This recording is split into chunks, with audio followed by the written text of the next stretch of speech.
Hello everyone and welcome to this video for the 2022 Level 1 Acids and Bases paper for Level 1 Science.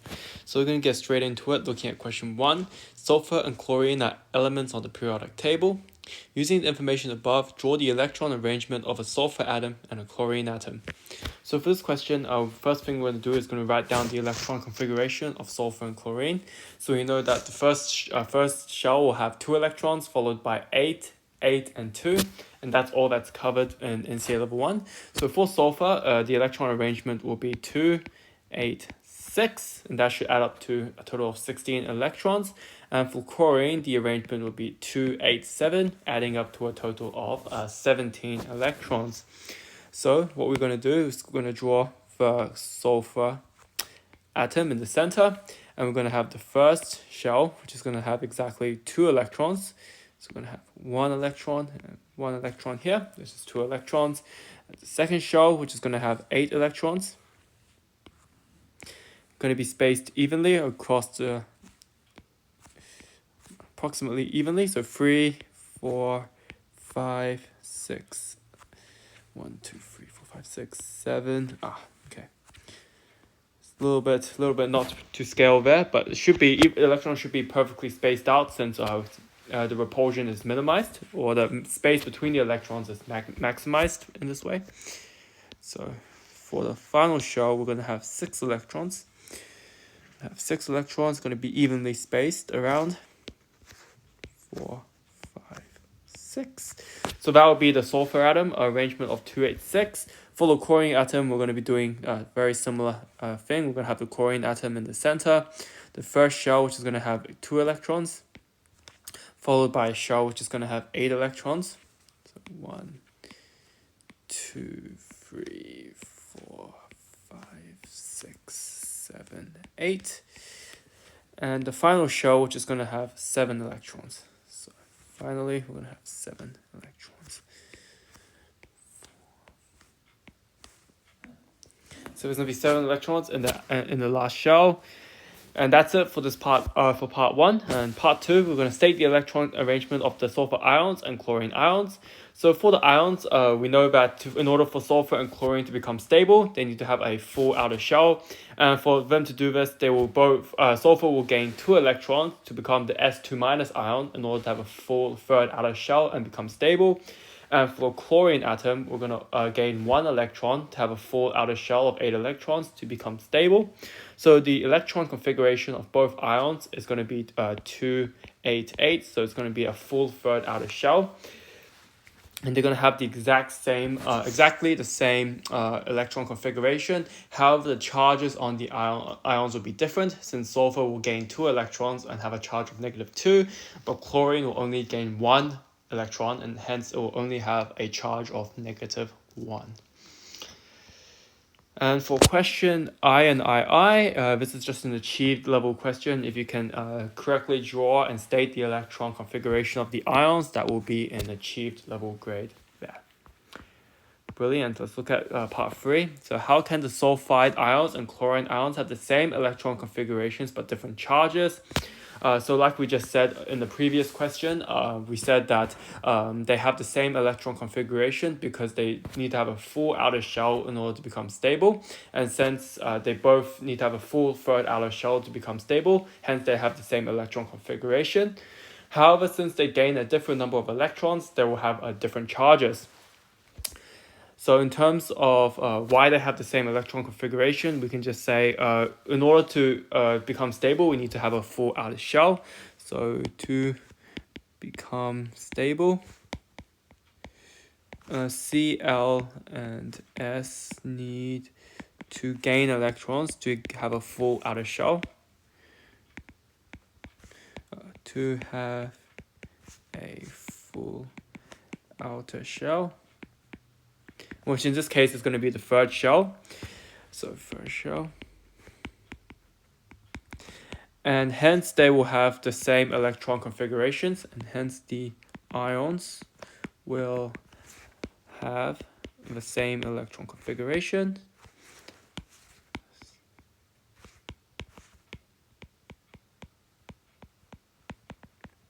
Configuration of 2, 8, 8. Okay, so now we need to talk about how S will be gaining 2 electrons. So S will gain 2 electrons. Gain 2 electrons in order to have a full outer shell.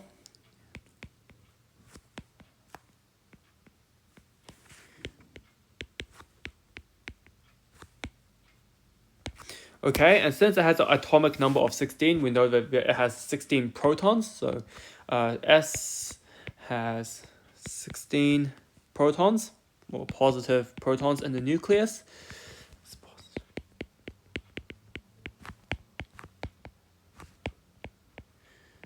And we can link this to atomic number of 16, so atomic number of 16. And hence, after we gain the electrons, there are 18 electrons and 16 protons, so the overall charge is -2. So S2 minus has 18 electrons and 16 protons. So the overall charge is -2.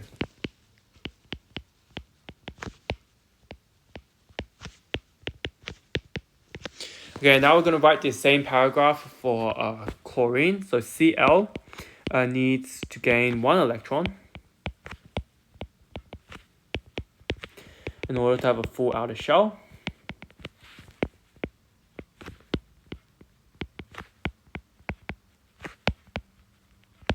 Okay, and we can say that chlorine has 17 positive protons in the nucleus. Cl has 17 positive protons in the nucleus. So Cl has 17 positive protons in the nucleus, and hence Cl minus has 18 electrons and 17 protons, so the charge is -1.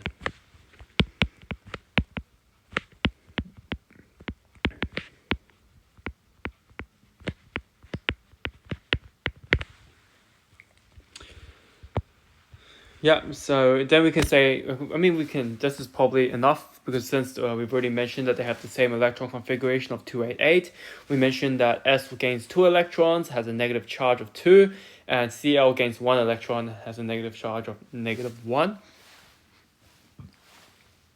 And this can be up to an excellence level question if you can explain why the 2 ions have the same electron arrangement. And they do this by achieving a full outer shell to become stable and have the same electron configuration of 288.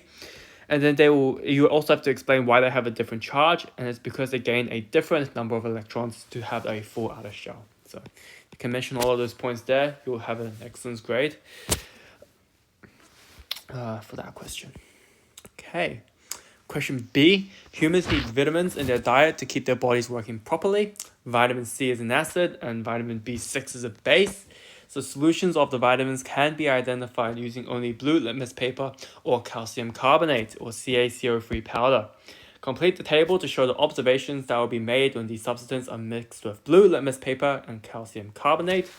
So for vitamin C is an acid, so when we are mixing it with the blue litmus paper, we would expect the blue litmus paper to turn red in the presence of an acid. So we expect the blue litmus paper here to turn red. Turns red in presence of acid. And for vitamin B6, we know that is a base, so we have no observations here, so the blue litmus paper will remain blue. So blue litmus remains blue.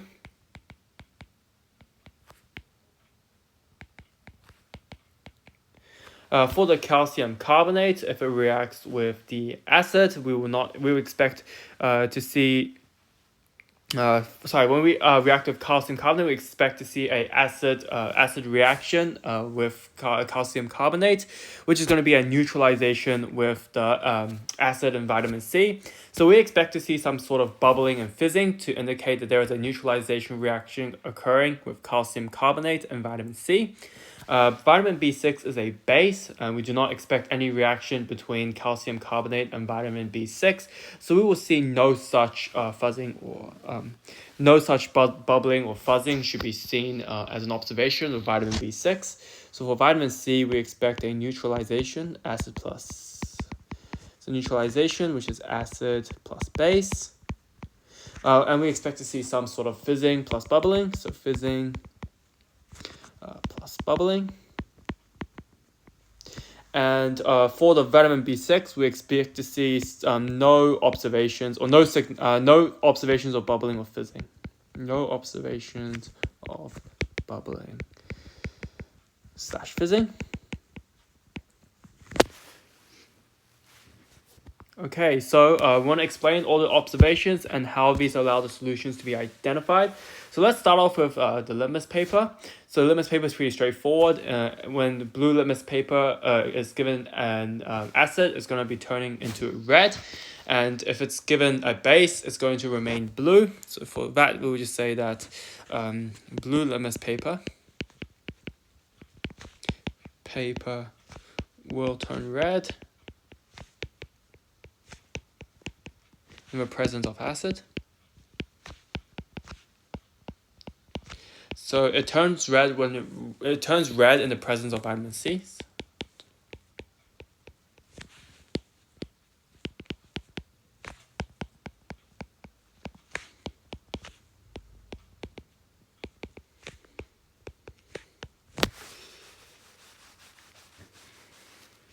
So it turns red in the presence of vitamin C, and for blue litmus paper reacting with vitamin B6, we expect there to be no observations, so blue litmus paper remains blue.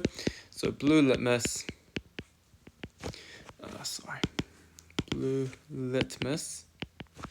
will remain blue in the presence of a base, which is vitamin B6. So no observations will be seen there.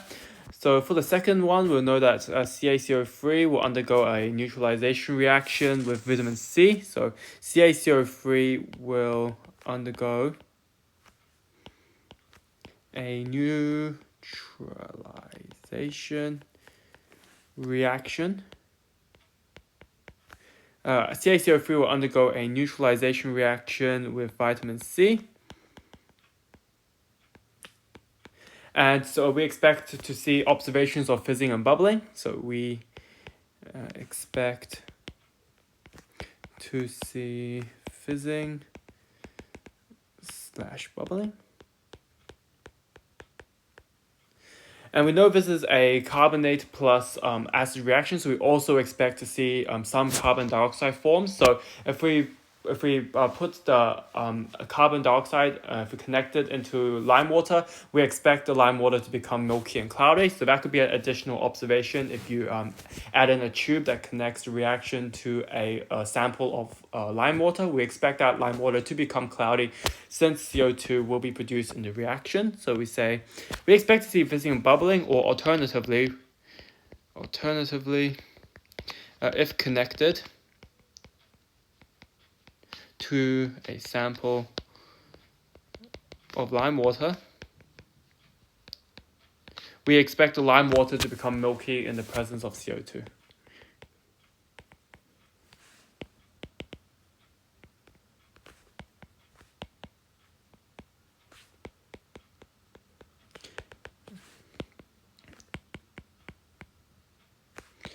So we expect the lime water to become cloudy in the presence of CO2 produced by the reaction.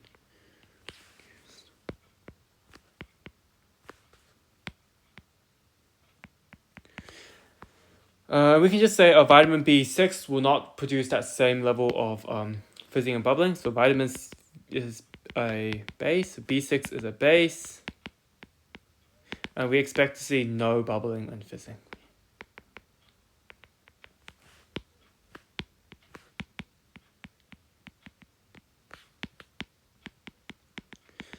Cool. Okay, and that's all we need for this question. Okay, so if we can explain all of the observations correctly and label the table correctly, this can be up to an excellence level question, and that will be explaining both observations of the litmus paper and the calcium carbonate. If we explain only one of the observations, you'll get merit. And if you label the table correctly, a single row is labeled correctly, then you will get an achieved level grade. Okay, so let's look at question 2. A volcano simulation can be made by carrying out a home science experiment. The experiment uses an acid-carbonate reaction. We want to add half a teaspoon of bicarbonate soda and half a cup of cold vinegar in the jar. The instructions suggest that cold acidic vinegar should be used. It used collision theory to explain what would happen if warm vinegar was used rather than cold vinegar. So basically, if we use a warm vinegar, then we know that the temperature of the vinegar will be higher. And we know that temperature is defined by the average kinetic energy of the particles. This indicates that if the temperature is higher, then this is actually an indication of a higher average kinetic energy of the particles, indicating that the particles are moving faster and have more energy. So therefore, since they're moving faster, there's a higher chance for two particles to collide, and they're moving with higher energy. So when they collide, there is a higher chance that it's going to bypass the activation energy of the collision, and therefore be considered a successful collision. So with both of those factors considered, we know that there will be a higher rate of reaction, and therefore the reaction will occur faster. Okay, so when warm vinegar is used, so warm vinegar has a higher temperature than cold vinegar. So warm vinegar has a higher temperature than cold vinegar. So warm vinegar has a higher temperature than cold vinegar, and temperature is defined as the average kinetic energy of the particles. So temperature is the average kinetic energy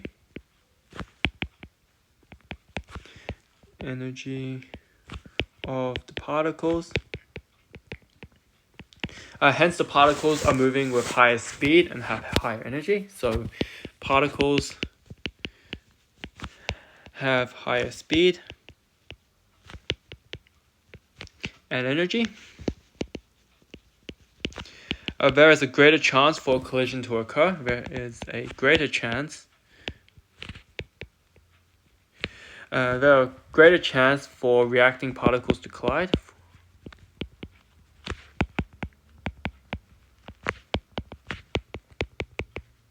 Additionally, the particles have higher energy, so it has a greater chance to bypass the activation energy required for a successful collision. So additionally, particles collide with more energy. So there's an increased chance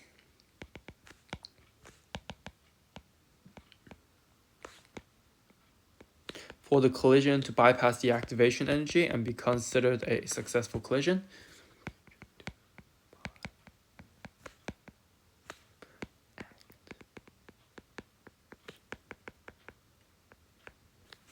So bypass the activation energy and be considered a successful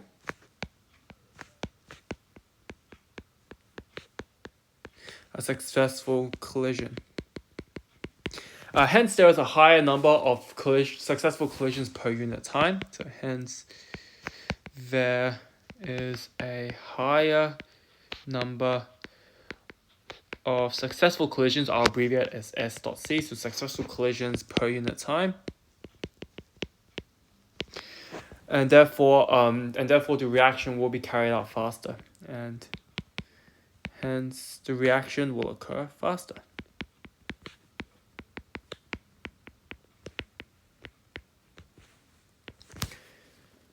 Okay, and that's all we need for this question. Okay, so we're linking an increasing temperature to an increase in energy and an increase in speed, so higher chance of collision. Additionally, particles are colliding with more energy, having a higher chance to bypass the minimum activation energy to be considered a successful collision. And finally, we want to link this to there being more successful collisions per unit time, and hence the reaction will be carried out at a faster rate. And this will be, if you link all of those points together, you'll get an excellence. Okay, and explains to get a merit. Okay, so if you're just linking it to having either more energy or either more collision, so any one of those will get you a merit.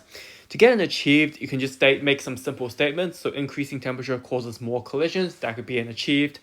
Or increasing temperature means particles have more energy. That could also be evidence for an achieved grade. But for excellence, you need to link both of those points I've just stated to a higher number of successful collisions per unit time. Hence, the reaction occurs faster. Let's go to question B. The experiment was repeated in the school lab and the carbon dioxide gas was produced and collected until there's no more gas being produced. Okay, we have a nice little diagram there. Okay, so collecting some gas and the results were plotted on the graph. Explain what is happening in sections explain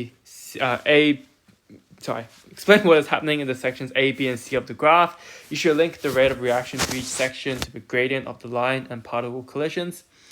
For section A, we see there is a steep increase in the volume of gas produced with respect to time. So this is when the gradient of the graph is the steepest. So we see the most gas being produced per unit time on average. For section B, we see that the reaction has significantly flattened out and the rate of production of gas is decreased relative to section A. So we see a lower gradient of the graph there. And finally, on section C, we see a plateau or no more gas being produced per unit time, indicating that the reaction has ceased or the reaction has been completed and there is no more gas being produced. In section A, there is the largest amount of reactant particles that are available to collide. Hence, at this point in time, there is the greatest number of successful collisions per unit time, since there are more reactant particles that are available to collide. In section B, there's going to be some reactant particles that have already collided to produce the gas, and therefore there's less reactant particles that are still available to react. This is indicated of a lower number of successful collisions per unit time, so therefore we see less gas being produced with respect to time. And finally, in section C, all of the reactant particles have reacted, and there are no more reactant particles that are available to collide with each other to produce the products, of which includes the gas. So therefore, there are no successful collisions per unit time. So therefore, there is no gas being produced at section C. Okay, so for section A, we're going to say that the gradient of the graph is the highest, indicating the greatest amount of gas being produced per unit time. So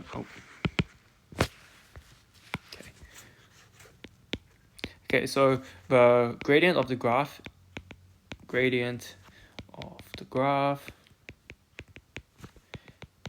the greatest at section A, which indicates the most amount of gas being produced per unit time.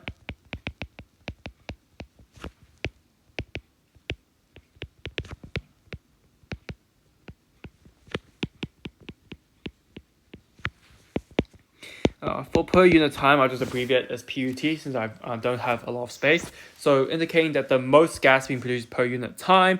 This is because at this stage, there is the most reactant particles that are available to collide. So at this point, there is more reactant particles available to collide.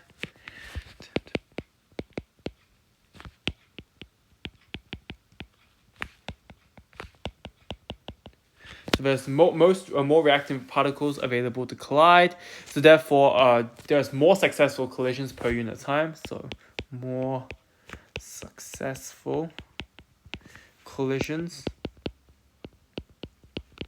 per unit time. Hence, more products are being formed, and hence more gas is being formed.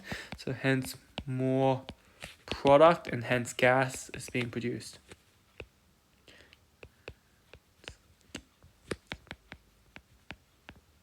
Cool, okay. For section B, we're going to talk about the gradient of the graph being less than section A. So the gradient of the graph for section D is less than A.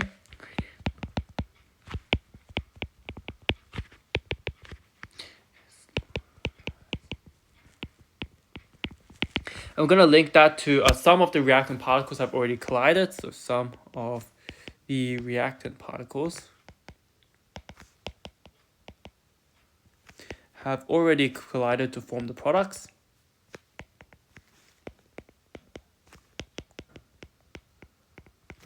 So there are less reactant particles available to collide.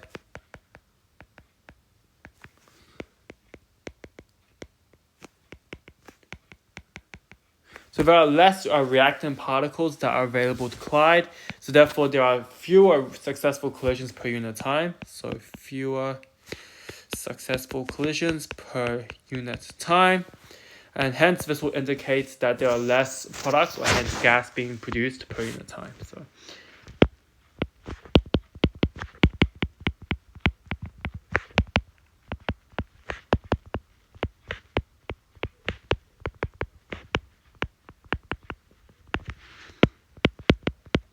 And hence we see a less steep graph.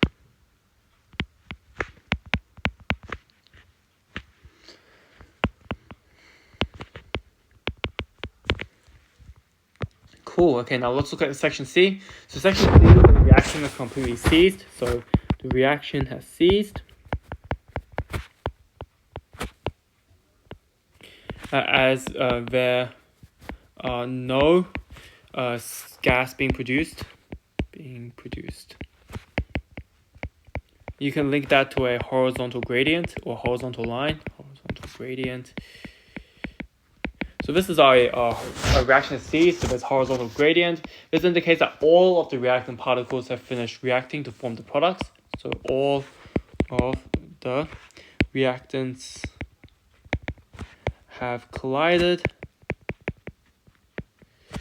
to form the products. There are no more reactants particles available to collide, so there.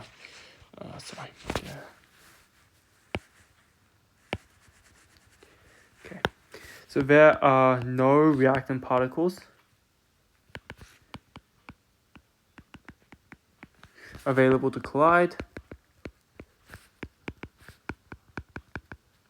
Hence, there are no successful collisions per unit time.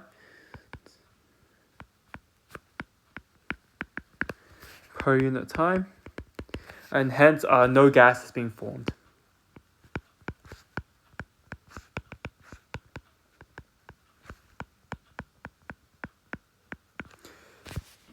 Okay, and that's all we need for this question. Okay, so we have section A, section B, and section C. And if you can explain each of the rates in the stage and linking it to a number of available reactant particles available to collide, and linking this to the number of successful collisions that are being made per unit time, and linking this to reactants forming the products, of which is gas, and that will be an excellence level grade. Okay, if you can link it for all three sections. To get a merit, if you can fully explain two of the sections related to reactants or products, and that would be a merit. And for an achieved, if you can just say things such as A is fast, B is slower, and C is no reaction. So just like describing what you see in the graph, not really providing any reasons, you can still get an achieved by just saying that A is fast, B is slow, and C has stopped. Something along those lines can be an achieved grade. For part C, a different home volcano kit suggests that adding water to the vinegar. When this is tried, the reaction is slower. Identify the factor affecting the reaction rate being affected in this experiment. So when we add water to the vinegar, we know that the total volume of the solution, so the total volume of the vinegar plus water has increased. However, the amount of vinegar we have has stayed the same, since when we add water to vinegar, we're not adding any vinegar particles, but instead we're just adding water. So in a way, we're just diluting the solution, so the concentration has decreased. So the factor that's affecting the reaction rate in this experiment is a decreased concentration. So the factor being investigated is the concentration. And use collision theory to explain the result. Okay, so when we add water, like I said, we're not adding any vinegar. So there's the same number of vinegar in a larger volume. So the concentration has decreased. So there are less acid. Well, there's less acid/vinegar particles per unit volume. So in terms of the volume, there is more space for the particles to be in. So therefore, there are less number of acid particles per unit volume. So if I give you any block of volume, we would expect to find an average of less vinegar particles as we do before. And because of this, the basically the vinegar particles are moving around in a larger volume, okay, and there's the same number of vinegar particles moving in a larger volume, so we know that there's going to be a decreased chance of there being a collision, and therefore we're going to link that to a smaller amount of successful collisions per unit time, and that's going to collide with the what we used before. So we were using bicarbonate. Okay, so there's a less chance for it to collide with the bicarbonate, so therefore there's fewer collisions, so therefore the rate will be slower. Okay, so we just going to say that when we add water, so when water is added,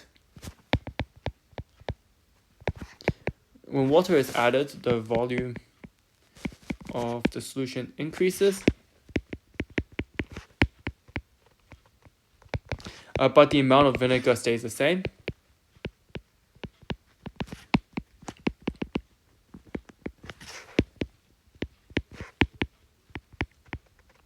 Hence decreasing the concentration.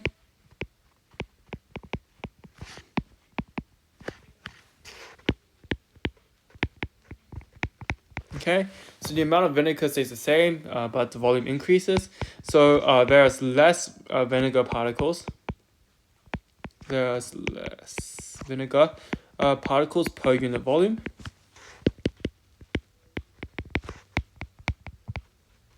Okay, so there's less vinegar particles per unit volume, or in other words, there's the same amount of vinegar in a larger space. Okay, so we don't have to say that since we've already said the amount of vinegar stays the same, the volume increases. So now we say that there is a lower chance for a collision between the vinegar and the bicarbonate. Hence, there are fewer successful collisions.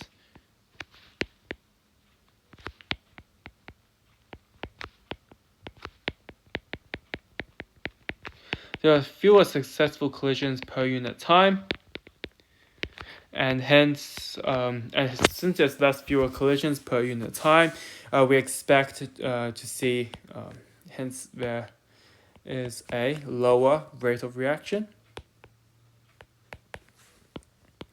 Okay, but one thing we should note here, the question doesn't ask for this, but one thing we should note is that the amount of vinegar has stayed the same, and assuming that we're adding the same amount of bicarbonate to the solution, since we have the same amount of bicarbonate and the same amount of vinegar, the amount of gas, if we were using the same measurement as before, we expect there to be the same number of gas being produced at the end of the reaction, and the only change is that the same amount of gas is being produced over a longer period of time. However, the overall amount of gas being produced, we expect it to be the same, because the amount of vinegar and the amount of bicarbonate hasn't changed. So just like as a side note, final product amount is the same. Okay. And okay, so this is another excellence level question. If you can explain how concentration is affecting the rate of reaction, okay, by increasing the volume and the amount staying the same, there's less amount of reactant particles per unit volume. So there's a decreased chance of the reactants colliding, leading to fewer successful collisions per unit time. And therefore, we would expect there to be a lower rate of reaction. So fully linking those points there would be an excellence level grade, okay, if you can link all of those points I just mentioned. And to get a merit, if you can explain that decreasing the concentration of acid will lower the concentration and there are fewer acid particles colliding in the volume, then you can get a merit. And in terms of the achieved, if you can identify the concentration, that should be enough. Just identifying decreasing concentration or just like bullet points up there, here and there, that could be enough for an achievement points there. Okay. Cool. Okay, let's look at question 3. Copper hydroxide, CuOH2, can be used by plant growers to kill fungi. Copper carbonate, CuCO3, is used to color paints. Complete the table to state the ratio of ions in the two compounds, copper hydroxide and copper carbonate. So the first thing we know are these are neutral compounds. Okay, so they don't have a positive or a negative charge. So CuOH OH2 is neutral, as well as CuCO3. For CuOH2, so copper hydroxide, there's going to be one Cu2 plus ions for every two OH minus ions. So there's going to be one Cu2 plus ions for, There's going to be one Cu2 plus ions for every two OH minus ions. For CuCO3, there's going to be one Cu2 plus ion for every CO3 2 minus ion. So it's going to be a 1-to-1 ratio here. Okay, so we want to explain why the ratio of copper ions to hydroxide ions is different to the ratio of copper ions and carbonate ions in copper carbonate. Okay, so in this case, we want to first state that the compounds are neutral. They're neutral compounds. Okay, so that's the first thing that we're going to say here. So we're going to say both copper hydroxide, and copper carbonate, so CuCO3, are neutral compounds, so they have no overall charge.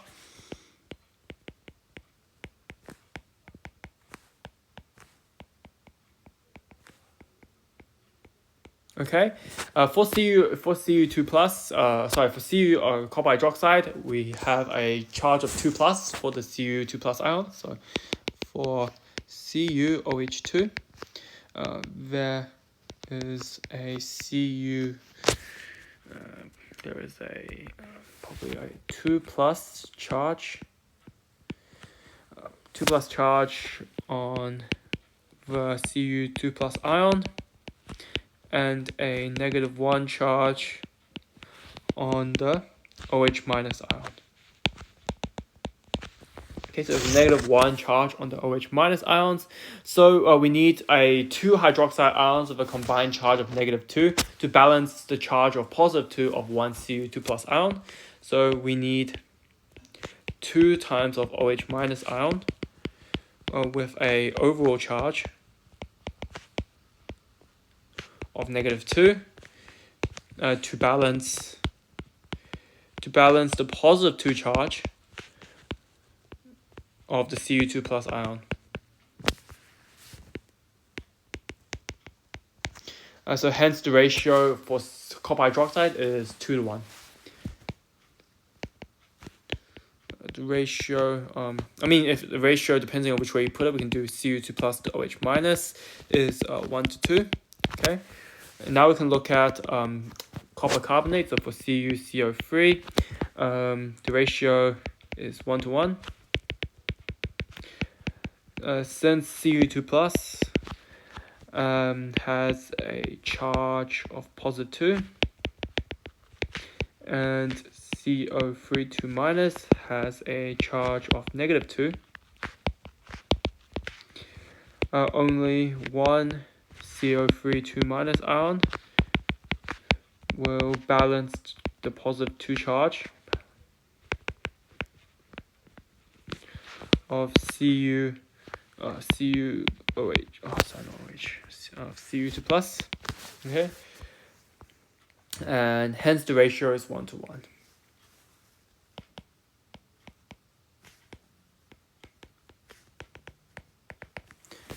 Cool. Okay, that's all we need. Okay, for this question. Okay, so we're just saying that explaining the ratio of copper hydroxide and copper carbonate. Okay, so explain that we need 2 OH minus ions to balance the +2 charge of Cu2 plus, but we only need one CO3 2 minus ion to balance the +2 charge of Cu2 plus, and justifying this in terms of the ratio of 2-to-1 for copper hydroxide and 1-to-1 for copper carbonate. So this should be an excellence level question. For part B, we're looking at copper hydroxide reacting with hydrochloric acid. So we want to complete the word and symbol equations. We want to complete the word and symbol equations for the reaction that takes place. So copper hydroxide we just saw was CuOH2. So we have copper hydroxide is CuOH2. And this is going to be basic, okay, and just basically a base plus acid reaction. So we have a base, which is copper hydroxide, reacting with an acid, which is hydrochloric acid, okay, and this is going to produce water as a byproduct of the neutralization, as well as a salt. The salt that is produced is going to be the combination of copper and the chloride from HCl, so we're going to produce copper chloride. and we're also going to produce water. Okay, so we're going to produce copper chloride, and we're going to also be producing water. And the balanced symbol equation for this equation would be CuOH2. Okay, we're going to add some HCl, okay, hydrochloric acid, and we're going to produce copper chloride, okay, sorry, copper Cu, and Cl has a charge of -1, okay, the Cl ion has a charge of -1, so we need two Cl ions to balance the charge of one Cu, which is 2+, so this will be CuCl2. Okay, since we have a -1 charge for Cl and a +2 charge for Cu2+, we need two Cl minuses to balance with one +2+ charge to produce a neutral compound. So we know that the left-hand side charges is the same as the right-hand side charge, and we know that the left-hand side is overall is neutral, so the right-hand side has overall neutral charge as well. So we're going to produce CuCl2 and H2O.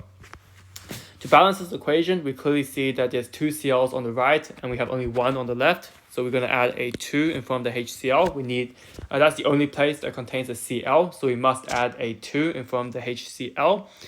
And now we need to check that everything else matches up. So we have one copper and one copper. That we're pretty happy there. We have two oxygens on the left-hand side. Since it's OH2, we have two oxygens on the left. We only have one oxygen on the right. Okay, so that's an issue. Let's also check the hydrogens. Okay, so we have 2 + 2 hydrogens, which is 4 hydrogens on the left, and only 2 hydrogens on the right. So obviously we need to put a 2 in front of the H2O. So now we have 4 hydrogens on the left and right, and 2 oxygens on the left and right. So now it is balanced. So that would be the balanced equation for this question. And if you can get a correct word and symbol equation, that is an excellent level grade. Okay, so both the symbol and word equation will get you in excellence. If you have a correct formula for the symbol equation, but it's incorrectly balanced, you can still get a merit. To get an achieved, if you just have the correct word equation, that will get you an achieved. Okay, let's look at question C. A solution of hydrochloric acid is placed in the beaker. Pieces of universal indicator are dipped in it. After dipping, the paper is red as shown in the picture below. Copper hydroxide is slowly added to the beaker, and after each addition, the solution is retested with some new universal indicator paper until no more color changes can be seen. So the universal indicator we see at the start is a red, then it turns to a yellowish color, and finally it ends up being a purplish color at the end. Okay, and that's when we see no more color changes upon adding more copper hydroxide. So name the type of reaction that's occurring where copper hydroxide is added to hydrochloric acid. Well, this is a neutralization reaction, as I stated in part B as well. So this is a neutralization, acid plus base reaction. So we have the H plus or the hydronium H3O plus ions in the acid reacting with the OH minus, which is coming from the copper hydroxide. So those OH minus ions will react with the H plus or the hydronium ions from the acid in order to neutralize and produce water. So this is a neutralization reaction. Look at part 2. Part 2 asks us to explain in detail what happens to the colors of the universal indicator while the copper hydroxide is being added to hydrochloric acid. So in this case, initially hydrochloric acid is a strong acid. Okay, so we expect that the universal indicator will have a red color. Since for hydrochloric acid, we expect it to be much more H plus ions than OH minus ions in the solution, hence it being an acid, and therefore the universal indicator being red. Okay, so we can say that initially HCl is a strong acid, meaning that there is far more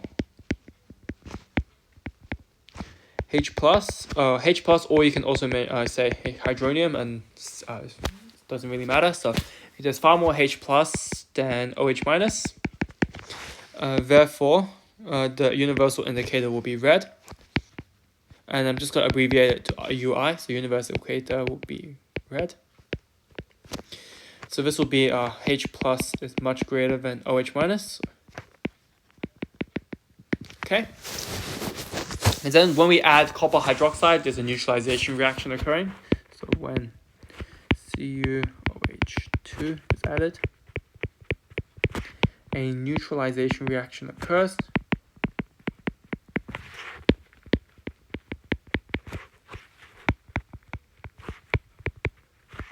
When H plus reacts with OH minus to produce water.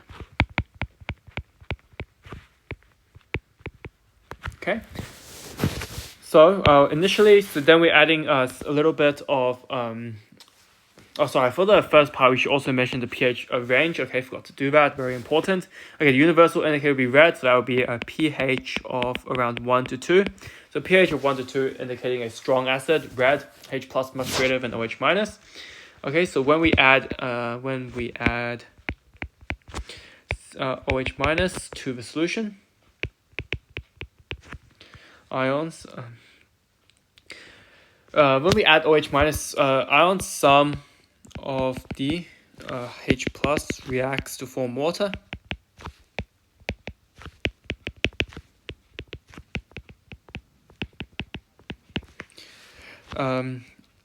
There is still an excess of H plus ions relative to OH minus.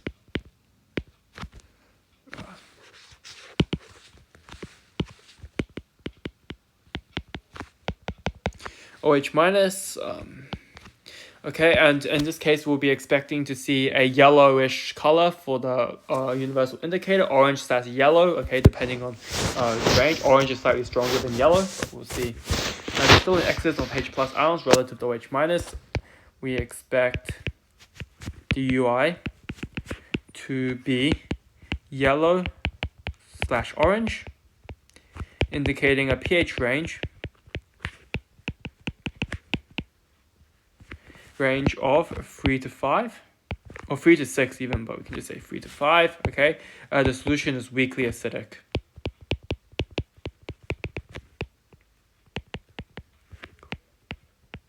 Okay, the solution is weakly acidic, or you can say slightly acidic, it's all okay. Okay, and now we're going to mention when it's neutral, so when there is an equal amount of H plus and OH minus, the solution is neutral.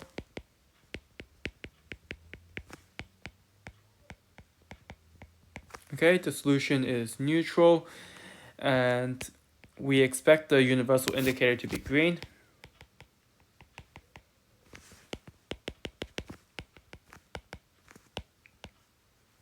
And the pH value is 7. Okay, and now once we add even more copper hydroxide, the solution will become basic, as now there are more OH minus ions relative to H plus, and therefore we expect the universal indicator to turn blue, and finally we expect it to turn purple, and it will stabilize at the color of purple. So we say that as more CuOH2 is added,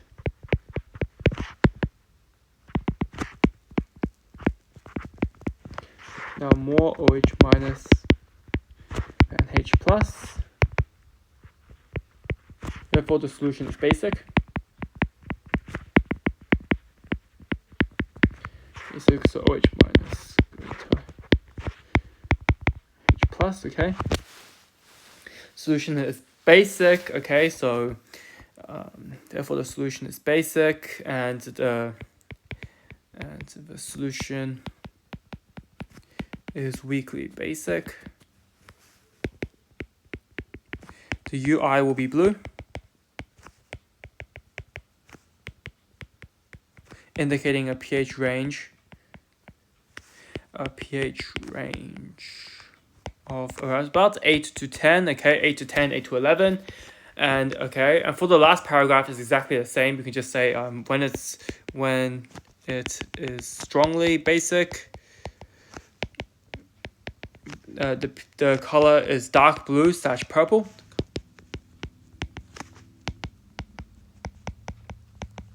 Indicating the pH range is like 11 to 12, so that's going to be very basic. to 11 to 13 even. Okay, so 11 to 12, 11 to 13. You can just say, we just can just say 11 to 13. Okay, so 11 to 13. Okay, so the pH is very high, dark blue and purple, and further additions of CuOH2 will produce no more color changes.